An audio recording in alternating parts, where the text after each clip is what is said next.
الحمد لله الذي نحمده ونستعينه ونستغفره ونعوذ بالله من شرور أنفسنا ومن سيئات أعمالنا من يهده الله فلا مضل له ومن يضلل فلا هادي له أشهد أن لا إله إلا الله وحده لا شريك له وأشهد أن سيدنا ونبينا محمدا عبده ورسوله وصفيه من خلقه وحبيبه بلغ الرسالة وأدى الأمانة ونصح الأمة وكشف الله به الغمة وجاهد في سبيل الله حتى أتاه اليقين صلوات ربي وسلامه عليك يا سيدي يا رسول الله اللهم صل على سيدنا محمد الفاتح لما أغلق والخاتم لما سبق ناصر الحق بالحق والهادي إلى صراطك المستقيم صلى الله عليه وعلى آله وصحبه حق قدره ومقداره العظيم اللهم بك أصبحنا وبك نحيا وبك نموت وإليك النشور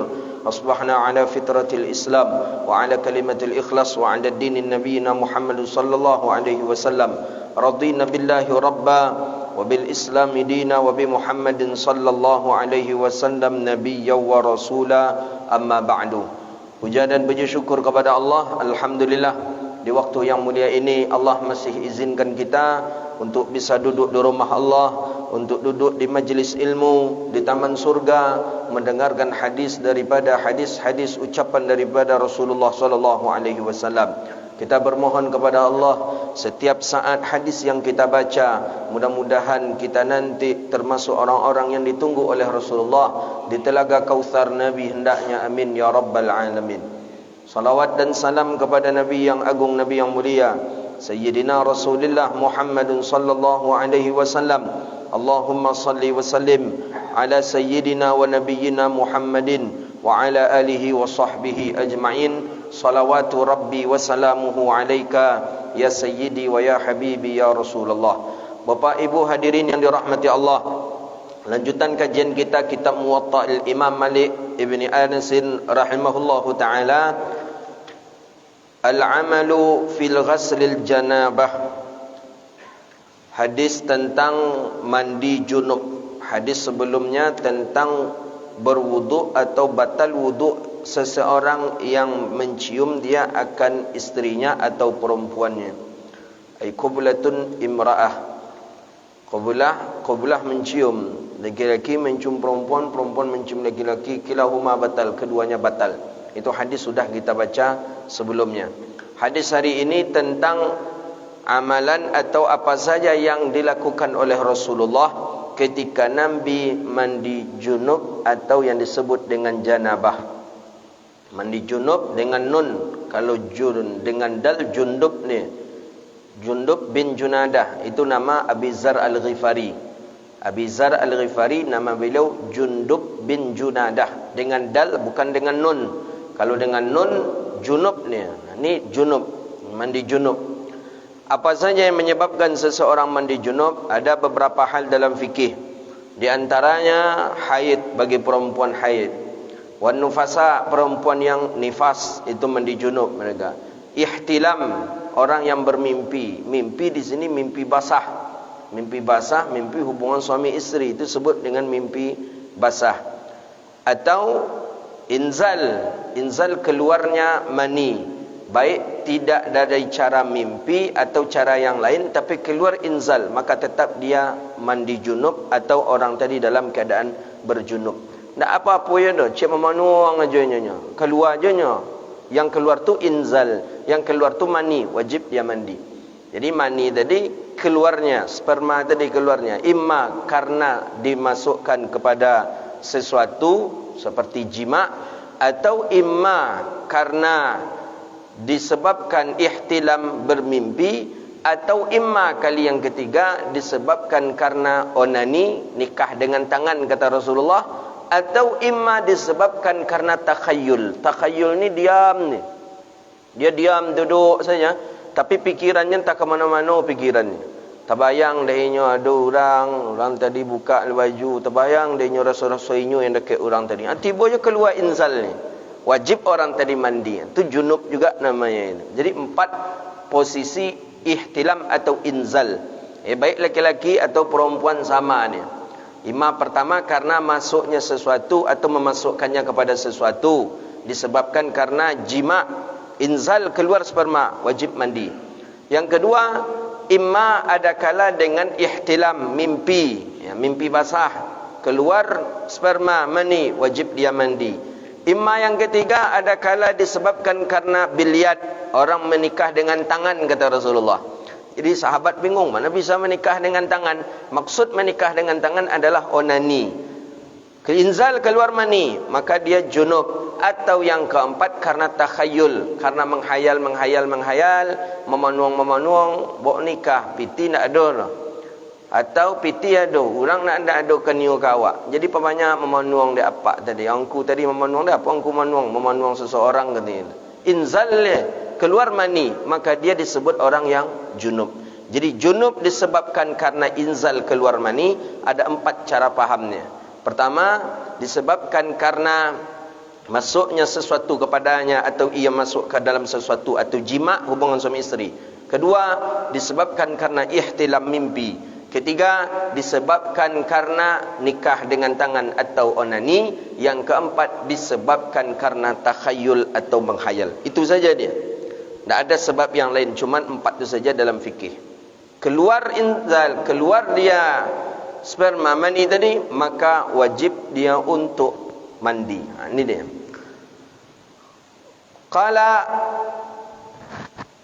haddatsana wa bihi sanadun muttasil ila al-imam Malik ibn Anas radhiyallahu ta'ala anhu qala an Malik an Hisham ibn Urwah an abihi an Aisyah ummul mukminin.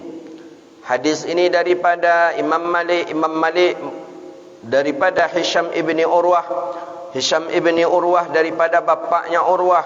Urwah langsung daripada Sayyidah Aisyah ummul mukminin, ibunya orang mukmin. Sayyidah Aisyah disebut dengan ibunya orang mukmin ada 2. Pertama, karena beliau adalah istrinya Rasulullah. Seluruh istrinya Rasulullah disebut dengan ummahatil mukminin.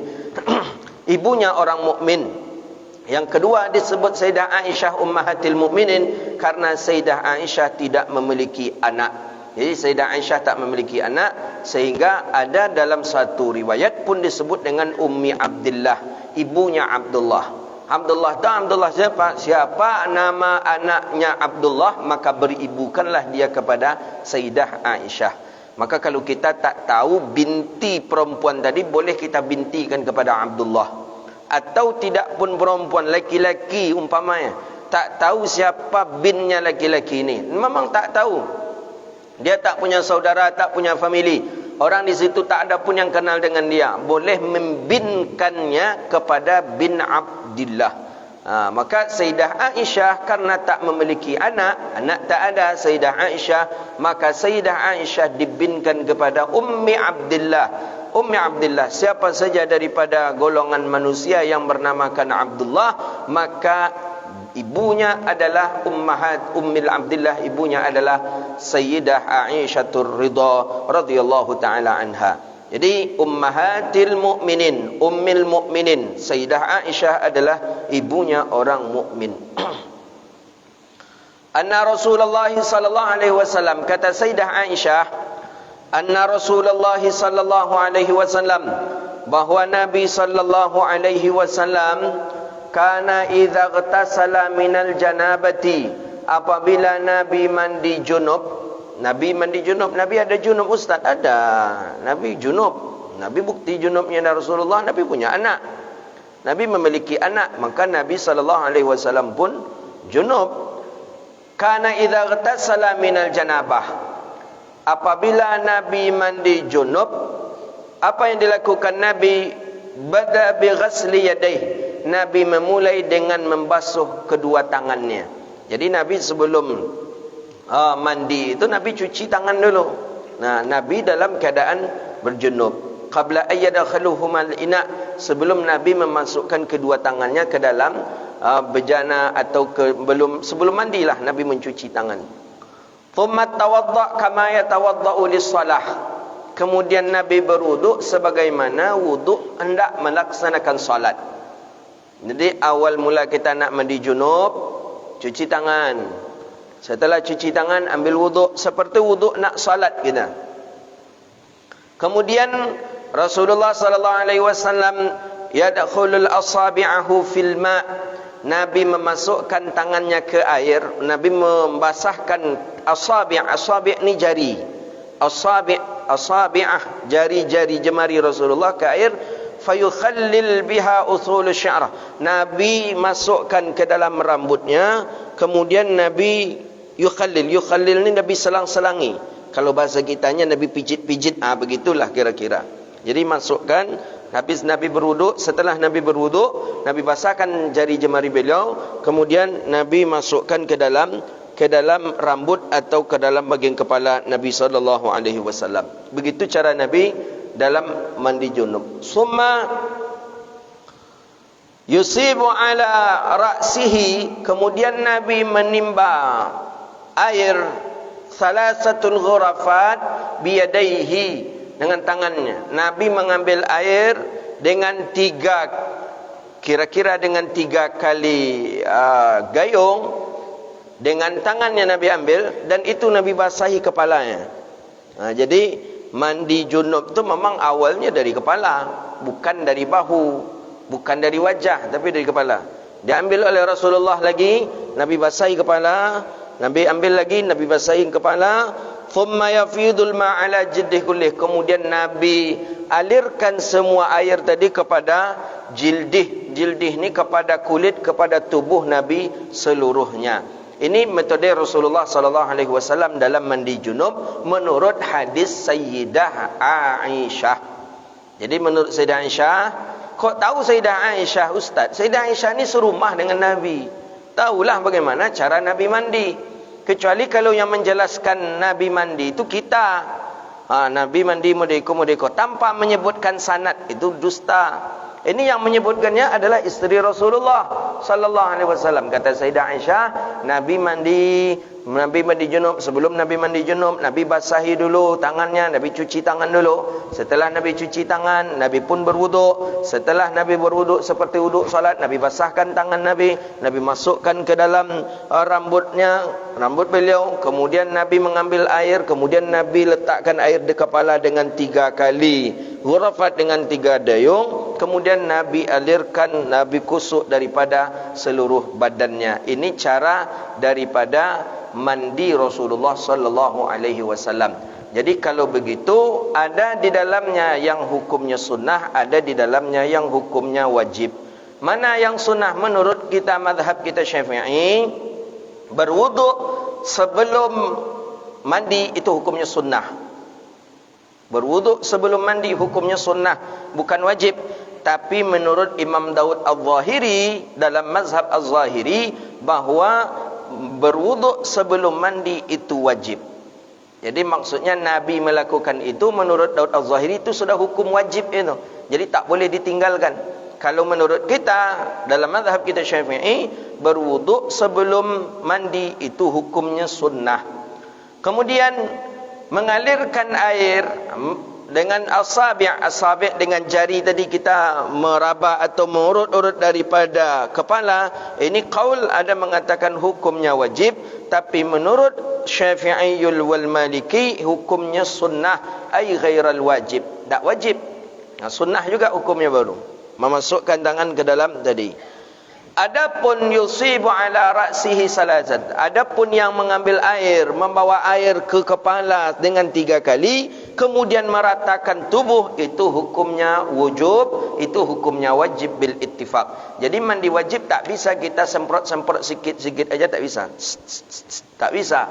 Jadi mesti harus sailil ma'. Memang air tadi mengalir kepada seluruh tubuh kita. Maka oleh karena itu, mandi wajib mengangkatkan kotoran dan mengangkatkan hukum najis. Ustaz, saya tadi dah mandi Ustaz. Setelah selesai saya mandi, isteri saya ni agak merayu dia. Ya, maksudnya nampak inyo tu tiba pula keinginan balik. Jadi kami jima'. Jadi setelah jima', untuk apa saya mandi lagi Ustaz? Saya tak mandi, langsung aja saya solat lagi, kata dia. Untuk apa saya mandi? Kan mandi itu untuk membersihkan diri kita dari kotoran. Saya tak kotor, saya bersih. Nah, kok lain ni. Kalau jumpa dengan orang-orang ni yang agak bingung kita ini. Ni orang ni. Itu yang disebut dengan bingung-bingung limbik. Itu macam itulah orang ini. Kami tak untuk apa kami mandi? Mandi itu kan untuk membersihkan kotoran. Saya tadi habis mandi. Saya nak mandi lagi Ustaz. Wajib mandi Pak. Ya ngapain mandi? Wajib mandi Pak. Ngapain mandi? Kan mandi itu untuk membersihkan kotoran. Saya tak kotor. Saya tadi habis mandi. Habis mandi. Kemudian istri pun habis mandi. Istri belum memakai pakaian. Tiba keinginan jima. Habis jima dah selesai cuci saja kemaluan. Ambil wuduk langsung salat. Saya tak mandi lagi Ustaz. Untuk apa saya mandi? Mandi itu untuk menghilangkan kotoran kata dia. Kira-kira kalau bapak jumpa dengan orang seperti ini macam mana kira-kira? Dia wajib mandi tak? Seriuslah kok. Wajib. Berarti sepakat kita wajib mandi. Kira-kira bagaimana menjelaskan ke orang yang seperti ini?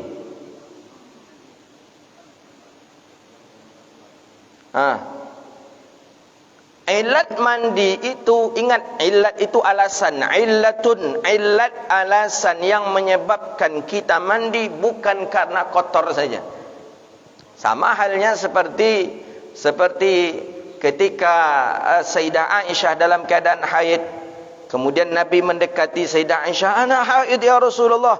Aku haid, aku bernajis ya Rasulullah. Aku bernajis ya Rasulullah. Kata Nabi, "Bukan engkau yang bernajis, tapi apa ya? Itulah yang disebut dengan hukum." Jadi yang disebut dengan hukum. Kotor memang tak kotor, tapi posisi diri kita ini sedang dalam keadaan najis menurut hukum. Nah gitu. Itu tak bisa dibuang, itu tak bisa dipisahkan. Tak bisa. Walaupun kita bersih, walaupun kita suci, habis mandi, tapi posisi hukum diri kita ini yang bernajis, posisi hukum kita yang junub, dan itu tak bisa kita pisahkan. Tunggu sebentar, buang junub ni dulu baru. Tak bisa membuang junub itu dengan mandi. Contoh satu lagi. Dalam mazhab Syafi'i, perempuan haid tak boleh masuk masjid. Iya tak? Jelas hadisnya. Jelas hadisnya. Tak boleh perempuan haid masuk masjid, menetap di masjid. Mukus yang tak boleh. Mukus itu duduk lama di masjid. Kalau sekadar lewat saja, umpamanya ada ibu-ibu nak ngantarkan sambal untuk Azri umpamanya. Lewat dia ibu tadi. Antar ke dalam. Habis itu keluar dia balik. Tak duduk, ada pendapat mazhab Syafi'i membolehkan. Tapi ini kalau dia duduk, ini tak boleh. Ilatnya apa kira-kira? Alasannya tak bolehnya perempuan masuk masjid, duduk di masjid itu apa ilatnya? Karena dikhawatirkan mengotori masjid? Tidak. Kalau dikhawatirkan mengotorkan masjid, perempuan hari ini meyakinkan dirinya aman. Karena ada apa namanya? Semacam itulah. Karena ada bantal roti tadi itu. Makanya yakin perempuan yakin dia takkan mungkin keluar. Takkan mungkin tembus. Yakin dia. Tapi kenapa mazhab Syafi'i pun masih mengharamkan perempuan untuk mukus ke masjid? Ilatnya bukan untuk mengotori masjid, tapi karena perempuannya tadi yang dalam pandangan hukum dia tak bersuci. Dia baru bersuci harus dengan mandi. Gitu. Tanyalah ke ibu-ibu ini, pastinya yakin itu. Pede ibu-ibu. Enggak katanya lo.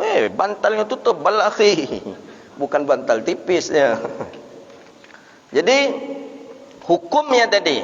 Jadi hukum yang menyebabkan bahawa seseorang tadi dia melakukan mandi junub. Jadi Nabi SAW, jadi dengan meletakkan air tadi, kemudian mengalirkan air, kemudian membasahi seluruh tubuh, ini hukumnya wajib dan tak bisa untuk kita sekadar semprot-semprot saja. Itu dari Rasulullah SAW.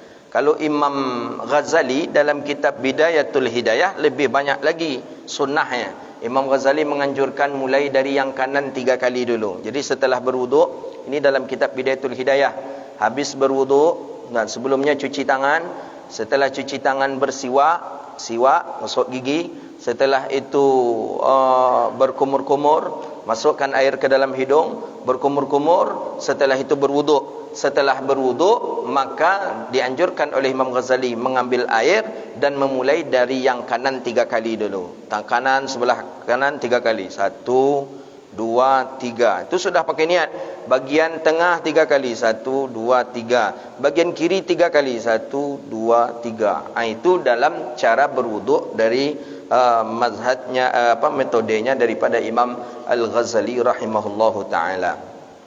Jadi dari dalil hadis inilah bahawa apabila seseorang yang telah berwuduk dia sebelum ia mandi, maka setelah mandi tak mengapa dia untuk tak berwuduk. Ini dia landasan hadis. Karena sebelum mandi sudah berwuduk. Maka ketika dia mandi, kemudian setelah mandi dia tak butuh lagi berwuduk. Kenapa? Karena sebelum mandi dia sudah berwuduk. Dalam mazhab Hanafi, dalam mazhab Syafi'i, dalam mazhab Syafi'i, walaupun sebelum mandi dia sudah berwuduk, setelah mandi dia tetap dianjurkan juga untuk berwuduk. Kenapa? Liihtiyatan. Ihtiyat ini yang mahal dalam mazhab Syafi'i. Kehati-hatian. Imam Syafi'i hati-hatinya Masya Allah luar biasa. Ihtiyat kehati-hatian. Jangan-jangan ketika mandi kita ada melakukan hal yang membatalkan wuduk. Ya, seperti menyentuh kemaluan dengan telapak tangan, batal wuduk. Atau menyentuh dubur dengan batin telapak tangan, batal wuduk. Kalau itu yang terlakukan oleh kita ketika kita mandi, batal wuduk. Berarti setelah mandi wajib kembali kita untuk berwuduk. Tapi bagi orang yang sudah bersih dia sebelum dia berwuduk, kemudian dia sebelum dia mandi dia berwuduk dan dia cuma mengalirkan air saja karena badannya tidak begitu kotor dan mungkin juga dia tidak butuh kepada mengkusuk, maka boleh saja dia tidak berwuduk lagi setelah dia mandi junub. Itu hadis pertama. Hadis yang kedua, an Malik an Ibni Shihabin an Urwah Ibni Zubair an Aisyah ummul mukminin. Hadis dari Sayyidah Aisyah. Masya Allah, ini tanda isteri itu paling dekat. Orang yang paling dekat dengan kita itu isteri. Itu paling ini. Kalau ada orang bilang, dan tak ada ustaz, dan kawan dan yang lebih dekat ustaz. Apa dia kawan apa yang paling dekat? Iyo, dan lebih lama dan joinnya lepaknya. Itu perlu dicurigainya tu. Tetap isteri yang paling terdekat dengan kita. Dan isteri yang paling tahu tentang aib kita. Isteri paling tahu tentang aib kita. Awak lolok bakar ruh, siapa yang tahu? Isteri. Isteri yang paling tahu bagaimana keadaan kita, bagaimana kondisi kita, sehingga sakit dan sehat kita pun isteri lebih mengetahui. Isteri lebih mengetahui. Nabi ketika Nabi sakit yang paling mengetahui adalah Sayyidah Aisyah. Nabi SAW bagaimana keadaan baginda Nabi, lapar tak ada makan apa, itu yang paling mengetahui adalah Sayyidah Aisyah. Mungkin orang yang lebih tahu kawannya padanya tu mungkinnya jomblo, mungkin orang yang tak menikah, begitu itu ya. Macam Abi Hurairah yang belum menikah. Abi Hurairah belum menikah ketika itu. Perut lapar, dah lama tak makan, dah 3 hari. Yang akan dimakan memang tak ada. Abi Hurairah ni tinggal di masjid Nabi, di Ahli Suffah. Hadis ni sahih dalam Sahih Imam Bukhari. Lapar, sungguh sangat lapar sekali. Abi Hurairah menahan rasa lapar, sampai orang kalau dah menahan rasa lapar tu keluar keringat dinginnya. Keringat dingin itu karena memang tak ada yang akan dimakan. Lewat Abu Bakar As-Siddiq, dipanggil oleh dimintalah oleh Abi Hurairah Abu Bakar As-Siddiq untuk membacakan satu hadis Nabi. Satu hadis Nabi karena Abu Bakar lebih lama dulu dengan Rasulullah sallallahu alaihi wasallam. Caranya Abi Hurairah untuk menghilangkan rasa lapar, dia harus meriwayatkan hadis. Masya Allah. Jadi ada orang yang seperti itu. Kalau dia meriwayatkan hadis, itu hilang laparnya. Itu. Banyak ulama-ulama dulu banyak seperti itu. Dia baru terasa kenyang kalau membaca satu buah kitab. Kalau tak baca kitab, lapar dia. Abi Hurairah untuk menghilangkan rasa lapar itu, Abi Hurairah meriwayatkan hadis. Ada Abu Bakar, ya Abu Bakar, tolong ceritakan kepada aku apa hadis Nabi SAW.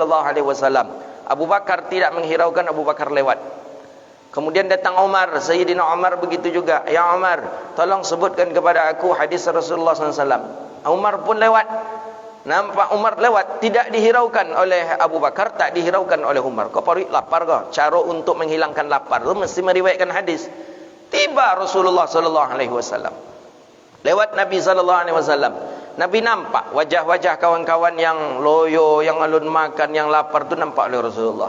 Kata Nabi, Abi Hurairah datang ke rumah, kata Rasulullah, ya Rasulullah. Hadis sahih dalam Sahih Imam Bukhari.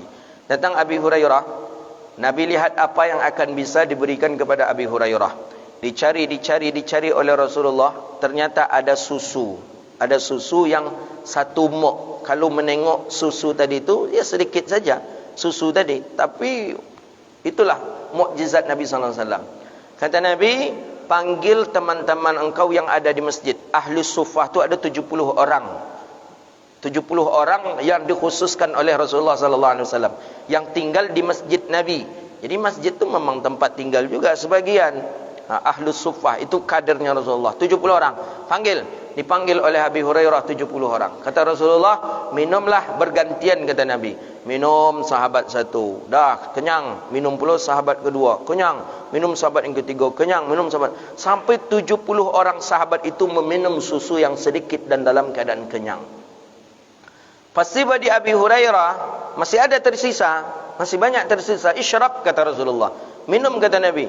Diminum oleh Abi Hurairah. Dah nak tolak dia Abi Hurairah, silahkan ya Rasulullah minum. Nabi pun serahkan, tetap minum, kata Rasulullah. Diminum. Sampai Nabi pun menyuruh, minum, kata Rasulullah. Diminum. Akhirnya tak sanggup Abi Hurairah lagi untuk meminum susu yang ada di hadapan Nabi SAW. Jadi kata para ulama, sahabat yang 70 orang tadi yang meminum susu yang dihidangkan oleh Rasulullah itu, itulah mereka yang sudah meminum sekian hadis dari Rasulullah SAW. Jadi kalau bahasa orang tasawufnya, hadis yang ada di kepala, di dada Rasulullah, Nabi transfer kepada susu dan Nabi minumkan kepada 70 orang. Maka 70 orang itulah periwayat hadis terbanyak. Dari mana lewat hadis tadi? Dari susu tadi, itulah lewat hadis Nabi SAW. Ada dia.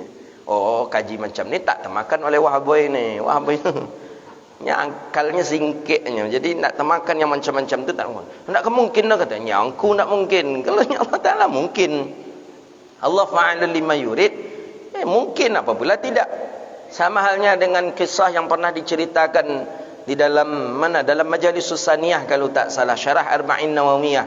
Ada seorang dalam Nuzhatul Majalis Pinaka Ibn Faiz, ada seorang santri dah 30 tahun, dah 40 tahun di pesantren tu, mondok mengaji ju kiai tu, ndak jual alim-alim tu. Dapat A hilang ba, dapat pulau ba hilang pulau A, dapat pulau ta hilang pulau ba, ndak alim-alim tu. 40 tahun mondok mengaji. Lama tu 40 tahun tu, biasa orang sudah menjadi ulama, kawannya lah pulanglah menjadi buya, pulang membuat pesantren, pulanglah menjadi buya. Inyo kalau 40 tahun di pondok lunjuk alim-alim lah. Mudah-mudahan itu tarui aja kehidupannya. Jadi lah putus asa keciknya ke buya tu. Buya kiai, amun nak tolak dalam pesantren kau. Apa tu? Nampak dah mun nak bertambah-tambah ilmu amun tu. Kawan-kawan ambul pulanglah jadi buya-buya besar, lah menjadi kiai-kiai besar. Saya belum juga lagi. Apa masalah nak tahu saya, kata dia. Ya mungkin dia memang agak lemah, akalnya lemah dalam belajar itu, memang agak lemah dia. Jadi mohon izin kiai, kata. Jadi kata kiai tadi, boleh saya izinkan engkau pulang selama-lamanya, engkau takkan balik lagi kan, kecuali ada ziarah saja. Silakan. Tapi kata kiai ni, ada buah nangka di depan rumah kiai tadi. Buah nangka.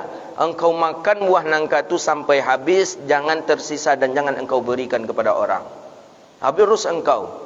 Jadi, yalah kiai, perginya ke muka halaman rumah kiai tadi, ada buah nangka. Buah nangka, tahu nangka kan? Cuba odak. Payah nangka. Cuba odak tadi itu buah nangka besar. Keciknya nak mungkin nak makan kau dah. Besar buah nangka, nangka besar itu. Kau buang ke apa semua macam, tak mungkin. Tapi karena berkat yakin tadi, dimakan. Tak sanggup dipaksakan juga. Karena pesan kita tak boleh tersisa. Makan sampai habis. Habislah kau dia tak tolok leh. Dah izin kiai pulang. Pergilah pulang. Pergi pulang. Tiba di rumah sehari, 2 hari, 3 hari, ada orang menawarkan buat pondok, buat ma'had, buat majlis pengajian, dimulai buat. Jadi awalnya tak ada ilmu, tak ada modal balik pulang. Tapi baru duduk dia nak mengajar, keluar semuanya maklumat-maklumat yang ia ingat.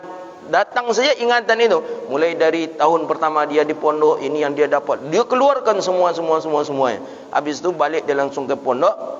Okey, saya alhamdulillah sudah punya majlis, banyak ramai santri saya dan banyak orang mengaji kepada saya. Padahal ketika itu saya tak ada modal sama sekali dan memang saya sudah putus asa. Kata Kiai tadi, ilmu yang 30-40 tahun yang engkau tuntut itu tertahan di Cobodak tadi itu. Itu ni. Jadi tuntut je ilmu ke Cobodak tu je painya. Nuntut je ilmu ke Cobodak tu je painya. Jadi nyemakalah Cobodak tu sodonya tu ampe puluh tu jadi ulama godang. Jadi kalau ada buya, kiai, ustaz menyuruh pak-pak ibu-ibu makan Cobodak, makan sampai habis. Jangan di situ tu barakatnya kan. Nah, itu dia. Awak tak tahu lok ustaznya alun cuba makan lelah nyampe tak tahu lok ustaz. Cuba taruh. Jangan memang di situ tu barakatnya tu. Itu yang jadi orang alim ni. Apa ke situ lah kaji wat tadi? Kau kaji junub baiklah kaji ke susu Abi Hurairah. Ha? Tentang apa tadi? Aisyah ummahatil mukminin, Aisyatur Ridha.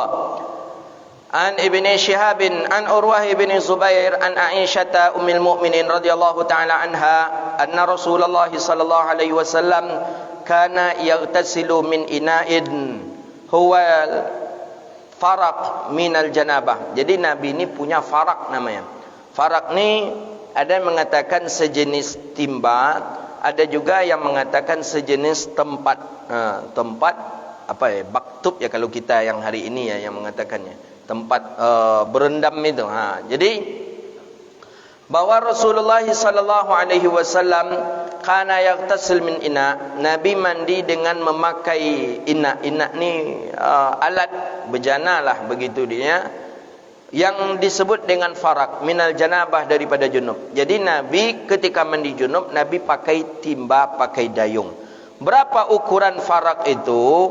Farak itu ukurannya adalah dengan ukuran mud, wa yaghtasil biqadri sa'.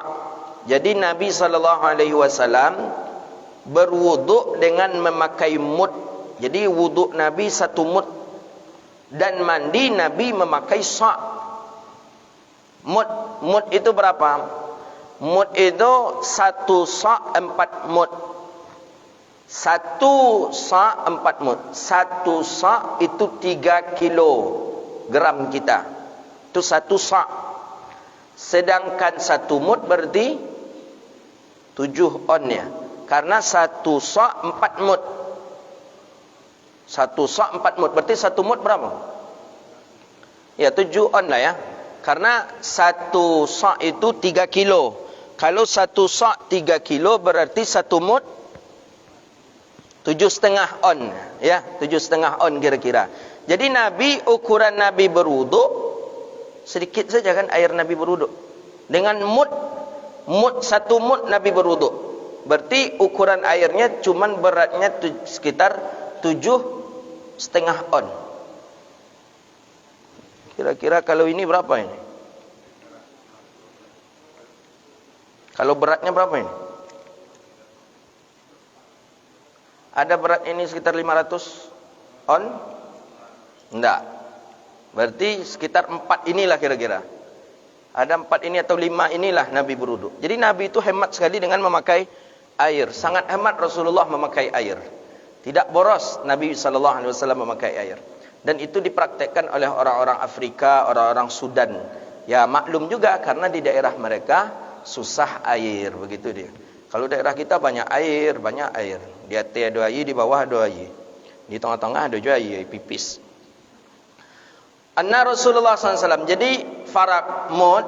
Jadi kalau Nabi berwudu ukurannya dengan mud 7,5 on.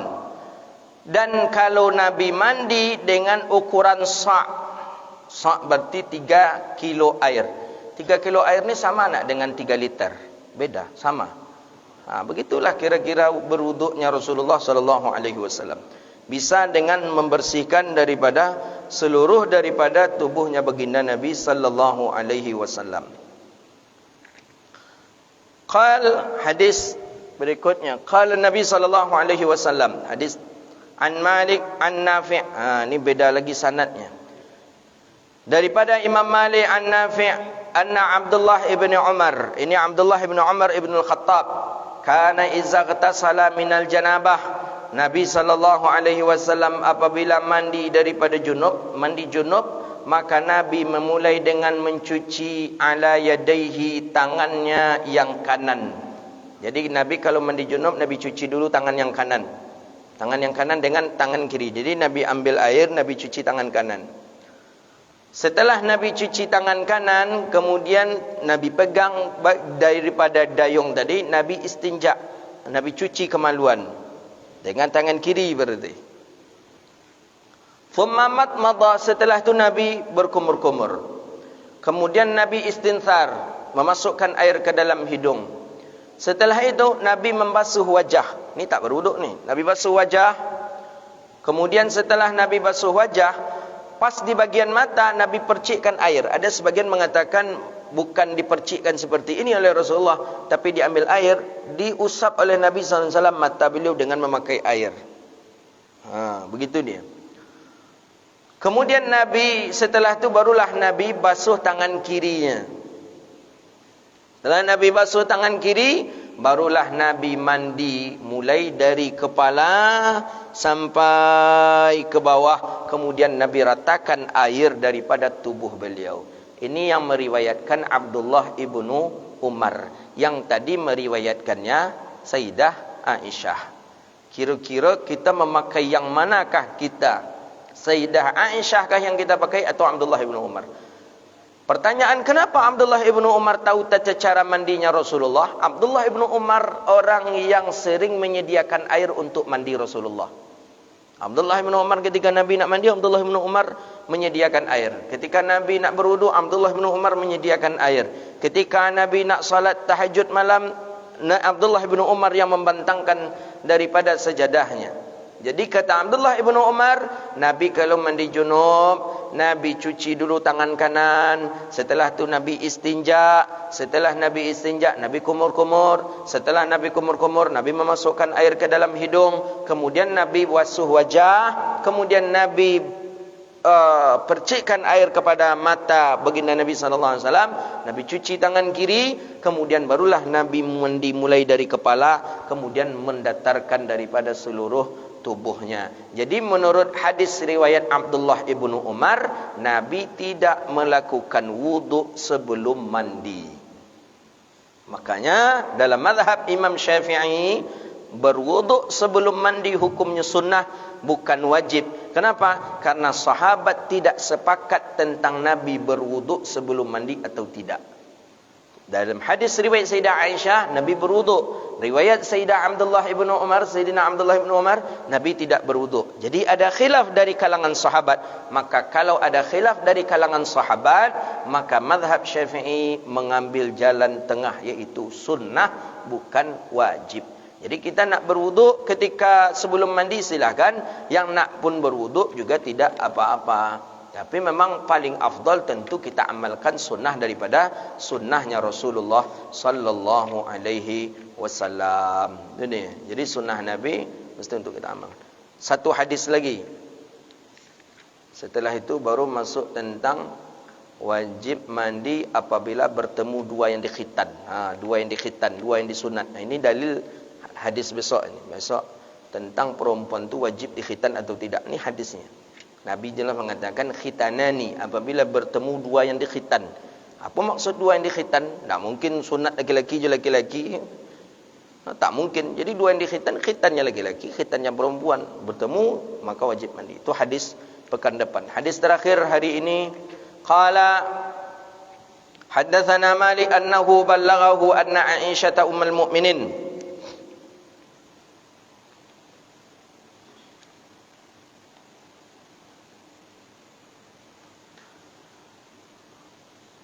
Su'ilat an ghaslil mar'ah minal janabah. Bagaimana kalau perempuan yang mandi junub? Itu kan baginda Nabi. Nabi laki-laki. Bagaimana dengan perempuan? Mandi junub perempuan. Bagaimana caranya perempuan mandi junub? Seorang bertanya kepada Sayyidah Aisyah, Ummahatil Mu'minin, ibunya orang mukmin radhiyallahu ta'ala anha. An ghaslil mar'ah an janabah. Bagaimana?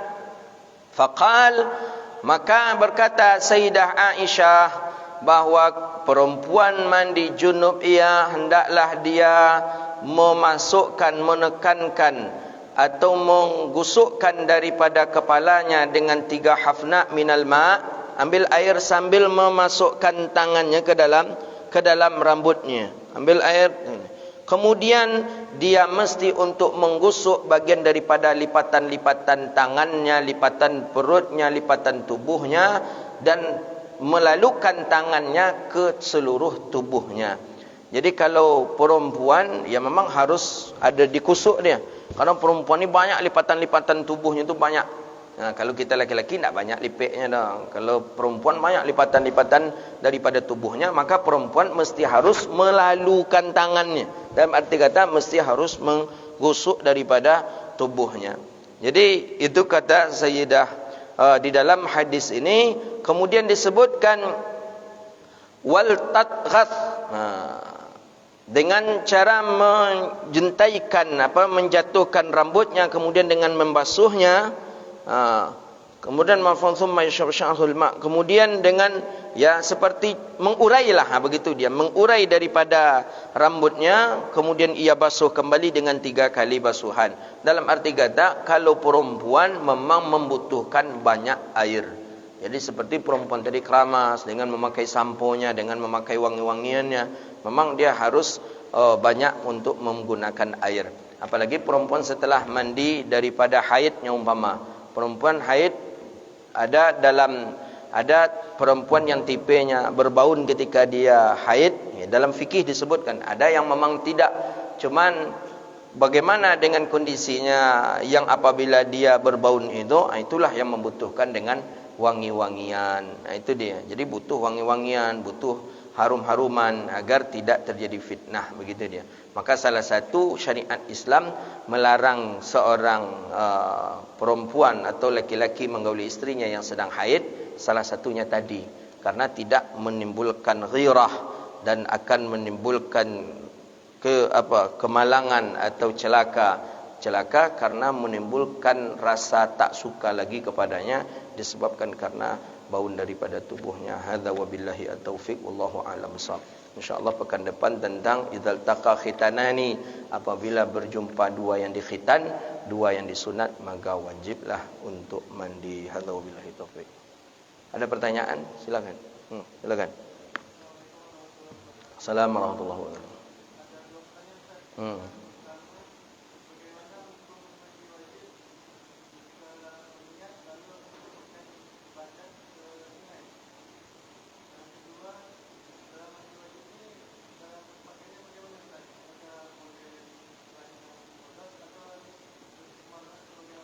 Ya kan, kita mandi wajib ni di sungai bolehkah? Ya, atau tidak di sungai, atau di tempat yang besar itu semacam kolam atau apalah, beduk atau apa. Bolehkah? Boleh. Tapi dalam mazhab kita Syafi'i, kita berniatnya itu pas ketika awal mula masuk tu ni. Jadi awal mula masuk, ketika itulah kita membaca niatnya. Cuman lagi disyaratkan sebelum kita mandi ni mesti badan kita harus sudah suci dari hadas kecil. Tidak ada lagi najis di tubuh kita, kita sudah istinja. Tapi kalau hadas kecil ada di tubuh kita, kena pipis tubuh kita, pakaian kita, kemudian kita langsung saja mencebur ke sungai dengan niat mandi junub, tidak sah karena kita masih dalam keadaan bernajis. Pertama, syaratkan yang kedua dalam mazhab Syafi'i, tidak ada di tubuh kita yang menghalang air. Tapi kalau di tubuh kita ada semen atau di tubuh kita ada cat umpamanya, kita langsung saja mencebur kita. Tak bisa, kita harus menghilangkan itu dulu. Hilangkan semen yang melekat, hilangkan darah-darah mungkin setelah menyembelih kurban tadi, langsung aja bersobok jono rumah, langsung pula awak berkurban di rumah. Jadi kerana darah tadi, darah ni mesti dibersihkan dulu. Dibersihkan dulu baru kita mandi. Karena kalau tidak, tak sah karena tidak sampai usulul ma'.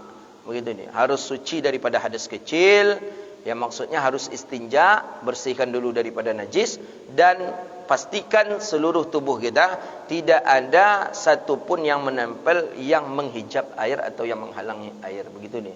Kemudian yang kedua tu adab-adab dalam mandi. Dia tidak mesti wajib dan tidak pula sampai ke tahap hukumnya haram. Ya, tapi makruh saja kepada orang yang dia tidak berpakaian satu helai pun ketika dia mandi junub. Ya, tidak kepada hal yang haram, tidak pula kepada hal yang wajib, tapi itu min babil adab, daripada adab. Ya, kalau adabnya bagaimana? Ya tentu sebaiknya tidak kita membuka busana seluruhnya. Ya, hendak adalah sehelai benang, katakan itu bahasa hadis, di tubuh kita. Ya mungkin dengan basahannya, ya mungkin dengan pakaian yang lain, begitu ni. Dia sebenarnya adab itu kalau kita jaga, Masya Allah, Allah akan berikan alfu karamah. Allah akan berikan 1000 karamah kepada kita yang selalu menjaga adab. Nabi SAW tak pernah baginda Nabi, kita baca dalam riwayat hadis, Nabi mandi tidak berbusana sedikit pun, tak pernah ada. Nah, itulah orang tua-tua kita dulu kalau mandi pakai kain besahan. Kain besahan tu ajaib. Ajaib. Orang dulu buka ladang 20 hektar pakai bakar. Mana ada orang eskapator buka ladang? Dulu tak ada. Tanyalah ke orang tua-tua kita. Buka ladang pakai bakar. Tapi kenapa tidak merajalela api tadi? Nyumpama buka ladang 20 hektar. Dirintis dulu 20 hektar. Setelah itu dibakar. Yang terbakar 20 hektar ni saja. Tidak ada sedikit pun api berjalan ke ladang orang. Di mana letak kuncinya? Bagaimana caranya? Pakai apanya? Cuba tanya ke ayah-ayah kita, ke datuk-datuk kita. Dari mana? Dari kain besahan itulah. Apa lu tu Ustaz? Besahan dipakai mandi. Sebab besahan dipakai mandi tadi tu. Tengoklah, itu yang dibuat dari orang tua tu, kita letak ke siku. Sambil merintis tadi, itu dijalankannya tu. Dia tu. Bayangkanlah tu. Makanya Wahabai nak makan kaji kau dinya kau. Dikegekonnya 20 hektar tadi tu, api tak berjalan. Tak menjalar api sedikit pun. Kemana hikmahnya tu? Apa dia bisa api dengan kain besahan? Rupanya api takut dengan sisa-sisa kain besahan tu. Jadi berbahun je kain besahan tu lah. Anda tolak dia api tadi melintas menyeberang. Itu dia. Coba tanya orang tua-tua kita. Tak ada pakai eskapator kan? Ni pakai eskapator dulu kan kalau sekarang. Itu pun bisa terlacak pula oleh langsung datang Basarnas itu. Ini dulu pakai besahan itu. Begitu orang dulu menjaga adab dengan besahan sampai besahannya pun sakti jadi. Makanya sekarang tak ada lagi orang mandi pakai besahan, makanya hutan terbakar semua ya. Itu ni. Ingin tahu lebih dalam lagi apa yang dibacanya, datang ke rumah. Tak bisa live streaming, banyak yang apa, itu rupa dibaca orang tua tu dulu. Jadi coba tanya ke orang tua kita, bagaimana cara mematikan api di hutan yang besar itu? Dengan kain besahan saja. Kain besahan. Besahannya biasanya kan dengan gunti tapung, biasanya dulu orang tua-tua dulu. Kadang ada dengan kain sarung, apa itu namanya itu, yang tipis itu. Memang dianjurkan mandi dengan memakai besahan. Tak bersih kita dah Ustaz. Ya, tentu bersih dengan tidak itu tergantung kepada kita. Jangan salahkan besahannya. Gitu. Jadi itu bagian daripada adabnya saja, adab dalam mandi. Baik, silakan.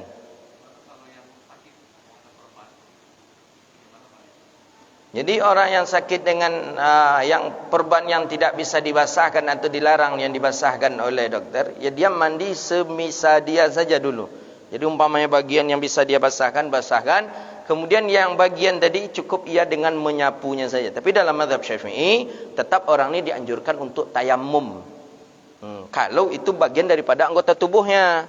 Kalau bagian daripada anggota tubuh yang rukun daripada rukun wudu, dia tetap dianjurkan untuk memakai air terlebih dahulu, tapi setelah itu dianjurkan untuk bertayammum. Begitu nih. Tapi kalau bertayamum pun susah mencari air, macam mana cara mencari debu, macam mana? Ya cukup dengan melalukan air saja. Tapi ini pendapat yang nadir, pendapat yang lemah. Jadi bagusnya memang dengan tayamum tadi dia. Begitu dia. Mandi bisa diganti dengan tayamum Ustaz. Ada riwayat hadis menjelaskan bisa ketika tidak ada air sama sekali. Kalau tak salah sudah kita bahas hadisnya. Sedangkan air sudah habis, tak ada air, dah berusaha mencari air, tak ada.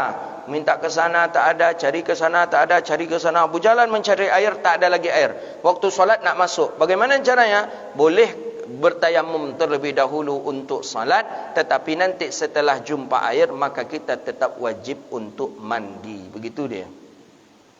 Setelah itu wajib mandi, tak bisa tayamum, tidak bisa menghabiskan atau mewakili daripada mandi. Hadza wabillahi taufik. Satu terakhir.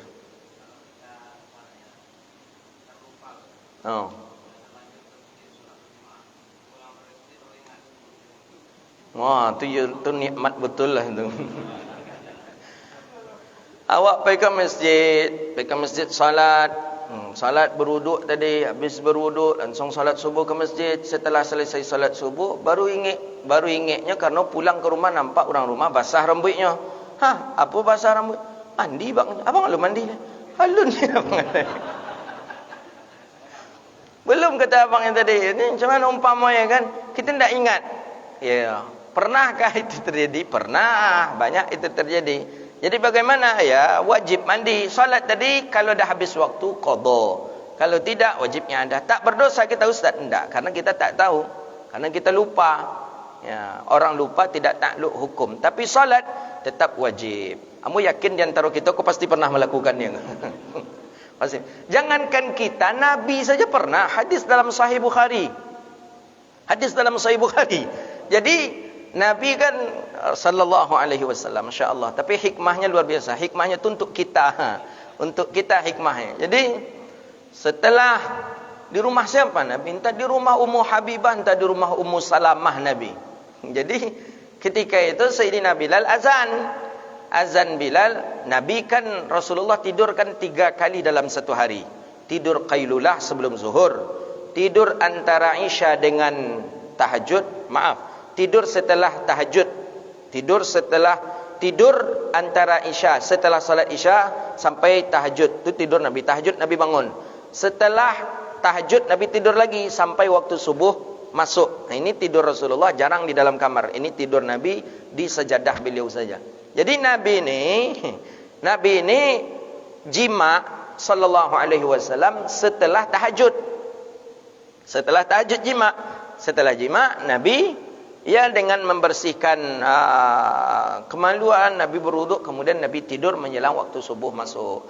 Ketika waktu subuh masuk, sahabat pun setelah selesai azan datang Bilal menjemput Rasulullah. Nabi dengan nampak Bilal menjemput, Nabi langsung berwuduk. Setelah Nabi berwuduk, langsung Nabi masjid. Langsung Nabi ke masjid. Nabi kan langsung ke masjid dan langsung berposisi. Hadis sahih dalam Sahih Bukhari. Langsung Nabi posisi imam. Dan sudah qamat malah. Dah qamat sahabat. Setelah selesai qamat nak angkat takbir Nabi, baru teringat Nabi, rupa Nabi tadi junub. Baru ingat Rasulullah sallallahu alaihi wasallam.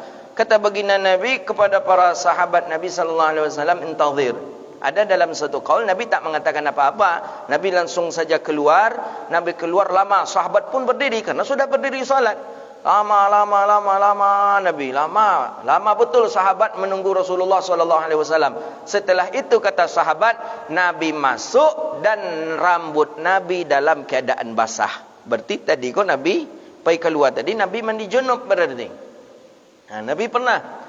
Jadi dalam hal yang seperti itu maka dimaafkan. Dimaafkan kenapa? Untuk melalaikan salat karena ada satu kewajiban, yaitu mandi junub. Itu kok apakah itu termasuk melalaikan? Tidak.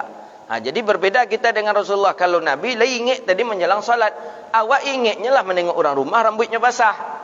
Jadi bagaimana? Ma'fu anhu. Dimaafkan, tidak apa-apa.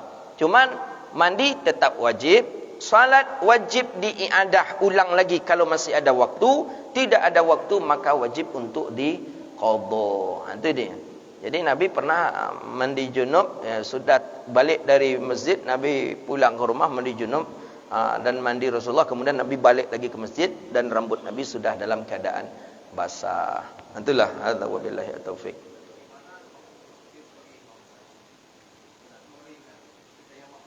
Tak apa-apa, sah salat. Jadi jangan diumumkan pula di masjid lagi. Bapak ibu-ibu ulang salat balik, ya ambo tadi junub, alu mandi lah. Nah, tak. Sah tak apa-apa. Imam tadi kan salatnya kan sah juga itu. Karena dia tak mengetahui kan. Tidak mengetahui. Kecuali ketika dia salat dia mengetahui, dia paksakan, itu memang wajib seluruhnya yang ada salat. Imam salat sah, cuma karena baru ingat dia ketika dah selesai salat tadi, maka wajib dia untuk mengiadah, mengulang salat ketika ada waktu. Kalau tak ada waktu, wajib dia untuk mengqadha. Jemaah yang lain sah, tidak apa-apa. Tidak perlu diulang. Ya macam mana nak mengulang yang tu diumum. Kalau dia imam kata dia balik kan? Justru lain pula tu tantu imam kau ke jadi imam copeklah jagonya, mandilah tadi lu makmumlah ke dia agak cakapnya lah. ربنا آتنا في الدنيا حسنة وفي الآخرة حسنة وقنا عذاب النار اللهم فقهنا في الدين وعلمنا تأويل واهدنا إلى صراطك المستقيم ربنا هب لنا من لدنك رحمة وهيئ لنا من أمرنا رشدا اللهم ربنا ظلمنا أنفسنا وإن لم تغفر لنا وترحمنا لنكونن من الخاسرين اللهم ربنا ظلمنا أنفسنا وإن لم تغفر لنا وترحمنا لنكونن من الخاسرين ربنا آتنا في الدنيا حسنة وفي الآخرة حسنة وقنا عذاب النار سبحانك اللهم وبحمدك أشهد أن لا إله إلا أنت أستغفرك ونتوب إليه وصلى الله على سيدنا ومولانا محمد وعلى آله وصحبه أجمعين والحمد لله رب العالمين. Demikian, mohon maaf bila itu beda. Assalamualaikum warahmatullahi wabarakatuh.